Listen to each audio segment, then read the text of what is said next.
Interested in learning how to zip a file? Well, you're in the right place. Hello guys, and welcome back to my channel, the place for discerning content creators and entrepreneurs looking to uplift their brand online. If you're new here, welcome, please subscribe, and remember that all the links mentioned in this video are in the description section. So why would anyone want to zip a file? Well, let's just say you have 10 files and you want to send them to somebody. Instead of sending 10 individual items, you can compress them into one file, one zip file.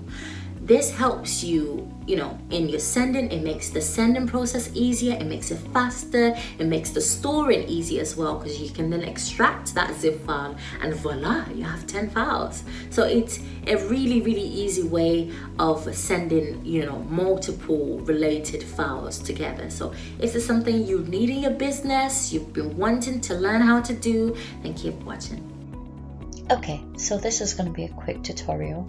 I've already created a folder on my desktop that contains some of my thumbnails, and let's just say that I want to send it to somebody or somewhere, and I want to send them all together rather than individually, and I want to zip them in the folder. In order to do that, well, I will then first of all click out.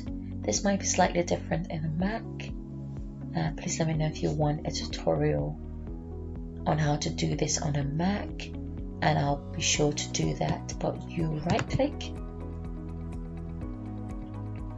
and go to send to,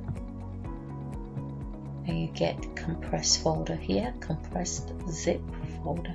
So as soon as you click on it, it will create a zip folder for you.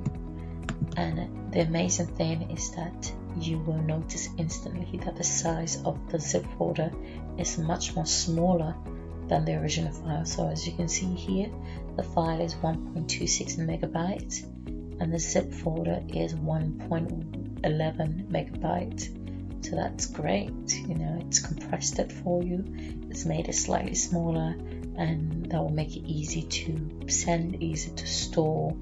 And just think about if you have a really large file, or if you have a lot of files that you want to compress to send, this is a great way of sending multiple files as a single file. So yeah, like I said, this was going to be a quick tutorial. I hope it was helpful. So that's it, guys. If this video was helpful, give it a thumbs up, and remember to subscribe if you haven't. Before you go in and check out the videos on the screen, and I will see you in the next video.